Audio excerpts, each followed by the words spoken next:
Hi hello नमस्ते. मी मनीषा पुन्हा एकदा आपल्या नवीन ब्लॉगमध्ये तुम्हा सर्वांचं मनापासून स्वागत करते. तर पाहू शकता सगळे गेले होते, तर घरामध्ये खूप असा पसारा पडला होता. किचनवर इकडे तिकडे खूप असा सगळीकडे राडा झाला होता. तर कपडे ते बाथरूममध्ये नेऊन टाकली मी. तर बघू शकता खूप असा पसारा झालेला आहे, दाखवते मी तुम्हाला. तर चला बघा, इकडे खूप असा पसारा झालेला आहे. तर चला आता मी इकडे सगळं पसारा साफसफाई करून घेतली. साफसफाई केल्यानंतर खूप असं छान घर दिसतं, बघू शकता तुम्ही. तर कोणच नव्हतं घरामध्ये, शांत वातावरण होतं. दरवाजा लावून घेतलेला होता मी. तर म्हणलं आता चला हे सगळं आवरून झाले. आता आंघोळ करायची होती मला. आणि इकडे बघू शकता मगाशी खूप असा पसारा दिसत होता किचनवरती. तरी अजून घरं वगैरे पुसायची राहिली होती माझी. पाणी पण तापले माझं, भांडे पण खूप असे पडले. तर हे इकडे कपडे पण भिजून घेतले मी. तर आता चला मी कपडे धुवायला घेते. आंघोळ वगैरे झाली माझी आणि आता कपडे धुवून घेते मी. सर्वजण गेले होते, मुलं शाळेत गेली होती, हे कामाला गेले होते. तर मी एकटीच होते घरामध्ये. तर चला म्हणलं आता कपडे धुवून घ्यावी. तर ह्या इकडे मी आता कपडे धुवून घेते, बघू शकता तुम्ही. तर हा मोबाईल कुठे ठेवायचा हे चालू होतं. आणि आज बराच उशीर झाला होता आम्हाला कामाला. आज काही माझ्यासाठी आमच्यासाठी दिवस चांगलाच नव्हता. खूप वाईट वेळ आली होती. थोडक्यात वाचलं नाही का माझा मुलगा. तर तुम्ही म्हणत असाल असं काय म्हणता, तर व्हिडिओला स्किप न करता बघत राहा, म्हणजे तुम्हालाही समजेल की मला काय बोलायचं आहे ते. तर चला असो, व्हिडिओला स्किप न करता पाहत राहा. माझे कपडे धुवून घेते मी. आज काही जास्ती कपडे नव्हते आणि पुढे काही नेलं नाही मी कपडे.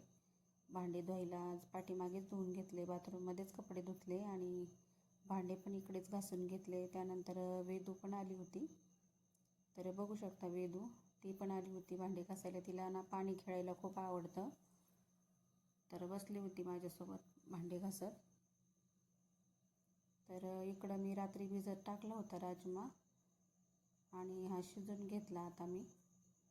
तर आता चला इकडं मी रेसिपी बनवते. तर कांदा, टोमॅटो, कोथिंबीर, हिरव्या 2-3 मिरच्या आणि लसूण आपलं हे कस्तुरी मेथी थोडीशी घेतली मी. तर आता हे मी वाटण काढून घेते. कच्चंच आहे, मी काही भाजून वगैरे घेतलं नाही, कच्चंच वाटण करते. तर हे अशा प्रकारे वाटण झाले आपलं. आणि इकडे ही कस्तुरी मेथी. तर चला आता फोडणी देते मी.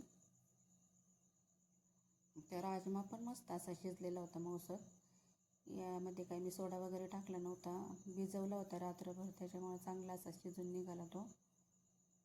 बघू शकता, तुम्हाला दिसत असेल मस्त मऊसूत शिजलेला आहे राजमा, बघू शकता. तर चला आता मी फोडणी देऊन घेते. तर इकडं मी तेल ठेवलं कढईमध्ये, 2 पळे टाकलं त्याच्यामध्ये. आता त्याच्यामध्ये थोडंसं जिरं वगैरे टाकून घेते, 1 चमचा जिरं. तर ही वाटी तुम्हाला मोठी दिसत असेल, पण ते 1 चमचा जिरं आहे आणि 1 चमचा हळद, 1 चमचा गरम मसाला घेतला आहे, 1 चमचा धना पावडर, सगळं 1-1 चमचा घेतला आहे. आणि हे वाटण आणि 2 चमचे काळा मसाला घेतला आहे, घरगुती मसाला. आणि हे वाटण आता टाकून घेते. तर आता याला मस्त असं परतून घेते, कारण हे आपण कच्चंच वाटून घेतलेलं होतं. तर त्याला असं चांगलं तरी येऊस्तोवर परतवून घ्यायचं आहे. तर इकडं चवीनुसार मीठ, मी काही शिजवताना मीठ टाकलं नव्हतं, म्हणून मी आता वरून चवीनुसार मीठ टाकलं आहे.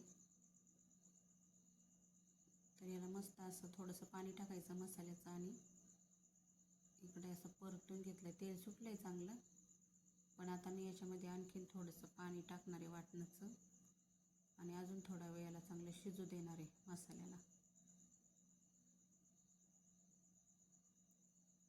तर तर इकडे वाटणाचं पाणी टाकून घेतलं थोडं आणि आता याला चांगले तरी येऊस तर शिजून द्यायचे आणि मग त्याच्यामध्ये राजमा टाकून घेणार आहे. तर अशाच साध्या सोप्या रेसिपी असतात माझ्या, तुम्ही पण नक्की ट्राय करून बघा. आणि हो, व्हिडिओला लाईक करत जा. तुमचं एक लाईक खूप लोकांपर्यंत पोहोचवतं माझं. तर एक लाईक केल्याने काही तुम्हाला काही पैसे द्यावे लागणार नाही त्यासाठी, तर एक लाईक करत जा. तर इकडे राजमा टाकून घेतला मी आणि याच्यामध्ये आता कस्तुरी मेथी वरून टाकून घेते. हे बघा, आता इकडे कस्तुरी मेथी टाकून घेते. त्याच्यामध्ये कस्तुरी मेथीचीच काडी आहे, ती काढून घेतली मी.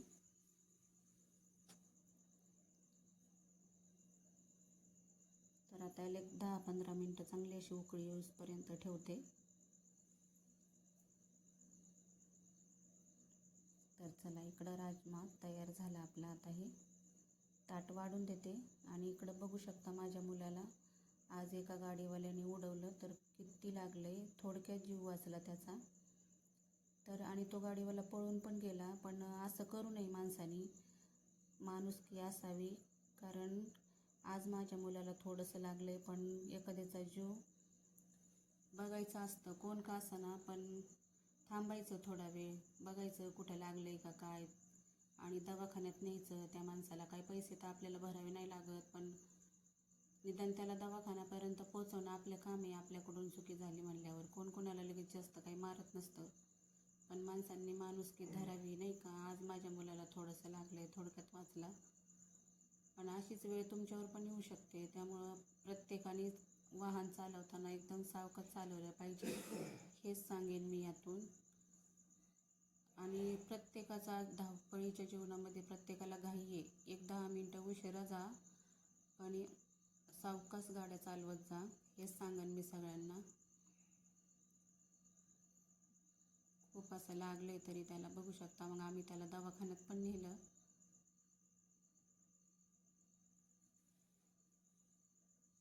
दिसत असेल तुम्हाला. तर प्रत्येकाने गाडी चालवताना सावकाश चालवा, हेच सांगेन मी सगळ्यांना, आणि प्रत्येकाचा जीव वाचवा.